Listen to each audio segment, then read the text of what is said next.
How goes it? I'm Wills Maxwell, and this is What Did We Miss? Now's the time where I tell you the stories that WWAY did not.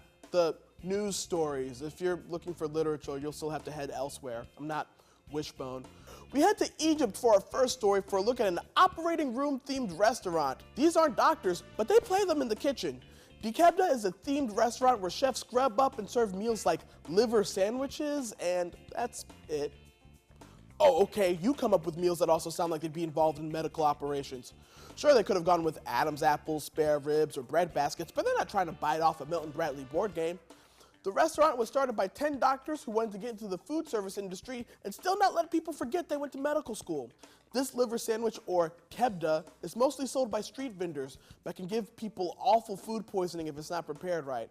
That's what caused these doctors to do what we all should have done and apply the same sterilization standards to kitchens as we do hospitals. I'm relieved that ORs don't have sanitation grades on the wall because the last thing I want to see when I'm getting put under is a C on the wall. The world's largest bounce house is now on tour. Did you hear me? Why are you still sitting there? I said the world's largest bounce house. Get up, go out there, go bounce. Craig and Graham Ferguson of Scotland designed this 32 feet high, 10,000 square feet palace using blueprints from my dreams. That bouncy house is large enough for you to live in. The rent is pretty expensive, but that's mostly due to inflation.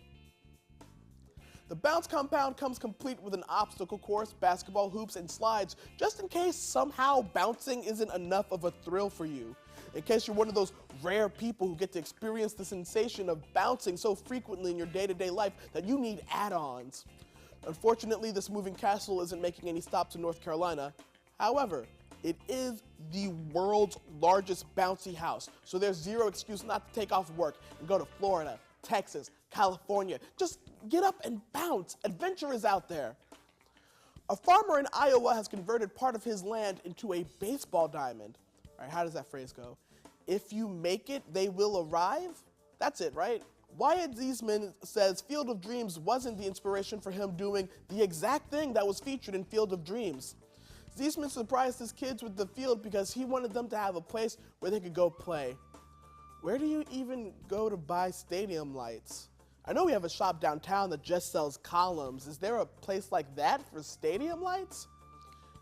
If you prepare it, folks will show up. This is one of the most impressive projects I've ever seen a father do for his kids. Oh, but don't worry, other dads. I'm sure your treehouse is also great.